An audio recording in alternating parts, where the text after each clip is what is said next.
Hi. Hello. నమస్తే అందరికి. Welcome to my channel. ఇప్పుడు మనం చెప్పుకోబోతున్న స్టోరీ 'మనసా పలకవే' ఎపిసోడ్ 108. ఇప్పుడు ఎందుకింత సడన్‌గా నా మీద ప్రేమ పొంగుకొచ్చింది సిద్ధూ నీకు? నీ బిడ్డ నా కడుపులో పెరుగుతున్నందుకా అని అడిగింది సాహిత్య. ఆ మాటకు సిద్ధూ సూటిగా సాహిత్య కళ్ళల్లోకి చూస్తూ, నీకు నిజంగా అలా అనిపిస్తుందా అని అడిగాడు. నాకలానే కనిపిస్తుంది. మిగతా కారణాలు నీకేమున్నాయో నాకు తెలియదు కదా! నాకనిపించిన కారణం చెప్పాను. ఎందుకంటే ఇప్పుడు నా కడుపులో పెరుగుతుంది నీ బిడ్డ. నీ రక్తం కాబట్టి నువ్విలా అంటున్నావు. ప్రేమతో నన్ను నీ దగ్గర ఉండిపోమంటున్నావేమో అంతేకానీ, నా మీద ప్రేమతో అని మాత్రం నేను చచ్చినా అనుకోను. ఎందుకంటే నేను ప్రేమిస్తున్నానని చెప్పిన మొదటి రోజు నుండి ఇప్పటికి కూడా నా మీద ఏ రోజు నువ్వు పాజిటివ్ ఫీలింగ్ చూపించలేదు. అలాంటిది ఇప్పుడు ఇంత త్వరగా నీ బిడ్డ నా కడుపులో పడగానే చూపిస్తే ఖచ్చితంగా అదే కారణం అనుకుంటా నేను. కానీ నాకింకొక కారణం కూడా గుర్తుకు రాదు. అసలు లేదు అంటాను నేను అని చెప్పింది సాహిత్య. కారణాలు చెప్పే పరిస్థితిలో లేనే నేను. నువ్వేదనుకుంటే అది అనుకో కానీ నేను నిన్ను వదులుకోలేను. నా నుండి దూరంగా వెళ్ళనివ్వను నిన్ను. ఇదే ఫైనల్ అని అన్నాడు సిద్ధు. నన్ను నీ నుండి దూరంగా వెళ్ళకుండా ఆపగలుగుతావా నువ్వు అని అడిగింది సాహిత్య సూటిగా. ఖచ్చితంగా ఆపగలను స్థిరంగా అన్నాడు సిద్ధు. ఏ ప్రేమ లేకుండా అసలొక వస్తువులాగా నన్ను నీ ఇంట్లో పెట్టుకొని ఏం చేసుకుంటావురా?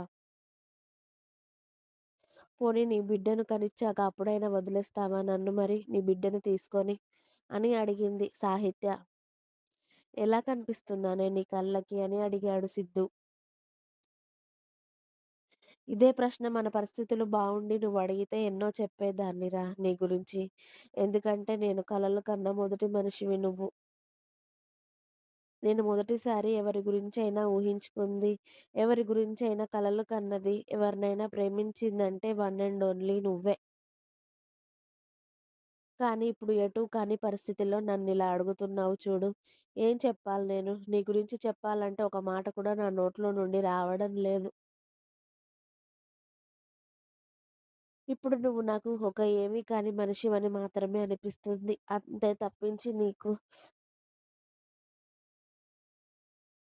నీ గురించి నేను అంతకన్నా ఎక్కువగా ఆలోచించడానికి కూడా నా మనసు ఒప్పుకోవడం లేదు. నా మైండు ఒప్పుకోవడం లేదు. ఎందుకంటే అవి మళ్ళీ బాధకి గురికావడానికి రెడీగా లేవు. నా మనసు, మెదడు 2 నీ గురించి ఆలోచించి, ఆలోచించి, నీ కోసం పరితపించి, పరితపించి అవి కూడా అలసిపోయి ఉన్నాయిరా! మళ్ళీ ఎలా నీ గురించి నన్ను ఆలోచించమంటావు చెప్పు అంది సాహిత్య. ఆమె కళ్ళల్లో నుండి కన్నీళ్లు కారిపోతూ ఉంటే. ఆమె ఏడుస్తూ ఉంటే అతడు చూడలేక సిద్ధు లేచి ఆమె 2 కళ్ళు తుడిచేసి, ఆమె నుదుటిన ముద్దు పెట్టుకొని, "ఇక నుండి నువ్వు నా గురించి ఇలా ఆలోచించకుండా ఖచ్చితంగా నేనుంటాను అని ప్రామిస్ చేస్తున్నాను. ఇది నువ్వు నమ్మవు. నమ్మేలా నేను ప్రవర్తించలేదు అని కూడా నాకు తెలుసు. కానీ నీకు నచ్చేటట్టుగా ఉండడానికి మాత్రం ప్రయత్నిస్తాను. నువ్వు నమ్మినా నమ్మకపోయినా ఇది మాత్రం నిజం. నిన్ను మా నుండి వదిలి వెళ్ళనివ్వను. అలాగే నా బిడ్డను కూడా నువ్వు బావుండడమే నాకు కావాలి. నువ్వు బావుండడం కోసం నేనేదైనా చేస్తాను. అది నీకు చెప్పినా అర్థం కాదు వదిలేయవే. ఇప్పుడు నువ్వు రెస్ట్ తీసుకోవడం చాలా అవసరం. ఇప్పటికే చాలా ఎక్కువగా మాట్లాడేశావు. ఇంతకన్నా ఎక్కువగా నిన్ను బాధ పెట్టడం కూడా నాకు ఇష్టం లేదు. పడుకో సాహి అని మళ్ళీ బెడ్ అడ్జస్ట్ చేసి ఆమెను పడుకోబెట్టి నేను బయట కూర్చుంటాను. ఏదైనా అవసరమైతే పిలువు. కాసేపు నిద్రపో అని సిద్ధు సాహిత్య దగ్గర నుండి బయటికి వెళ్తున్నాడు. అతడికి అక్కడి నుండి వెళ్ళడం ఇష్టం లేకపోయినా కూడా. ఎందుకంటే ఇప్పుడు ఆమెకు రెస్ట్ చాలా అవసరం. ఇప్పటికే చాలా ఇబ్బంది పెట్టాడు ఆమెని.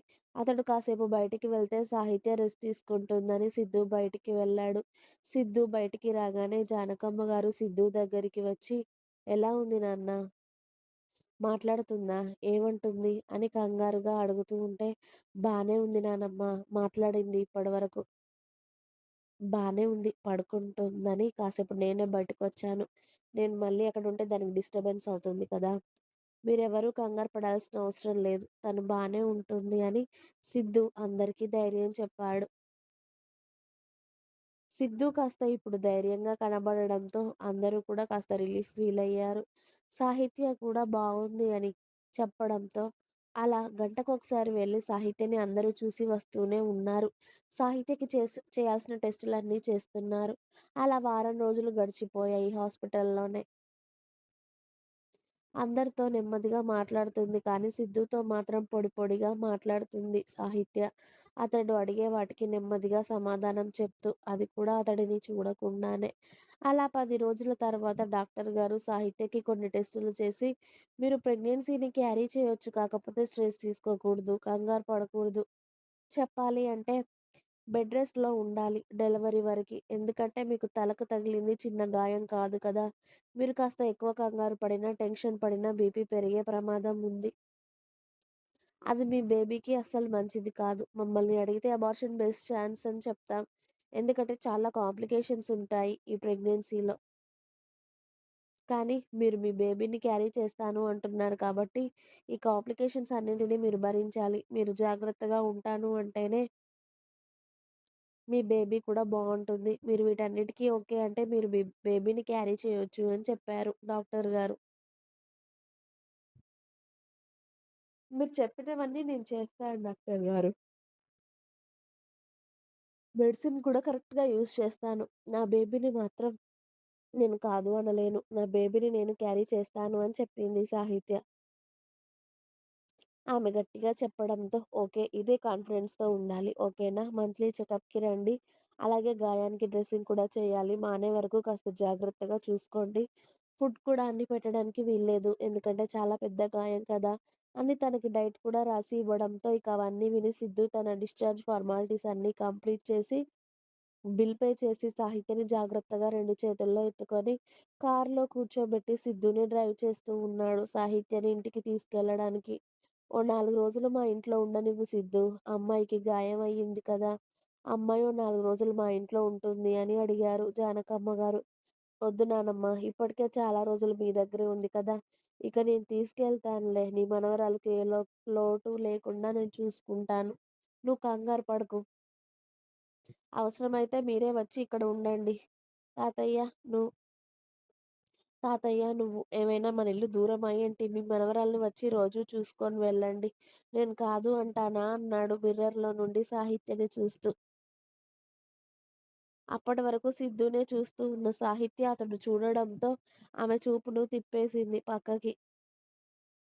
ఆమె అలా మొహం పక్కకి తిప్పుకోవడంతో సిద్ధు నవ్వుకొని మెల్లిగా కార్‌ని వాళ్ళ ఇంటి ముందుకు తీసుకువెళ్ళగానే త్రివేణి గారు ఫాస్ట్‌గా ఇంట్లోకి వెళ్ళి సాహిత్య కోసం హారతి సిద్ధం చేసి సిద్ధు, సాహిత్యని పక్కన పక్కన నిలబెట్టి ఇద్దరికీ హారతి ఇచ్చేసి అప్పుడు ఇద్దరిని లోపలికి తీసుకెళ్ళి సాహిత్యని జాగ్రత్తగా సోఫాలో కూర్చోబెట్టారు.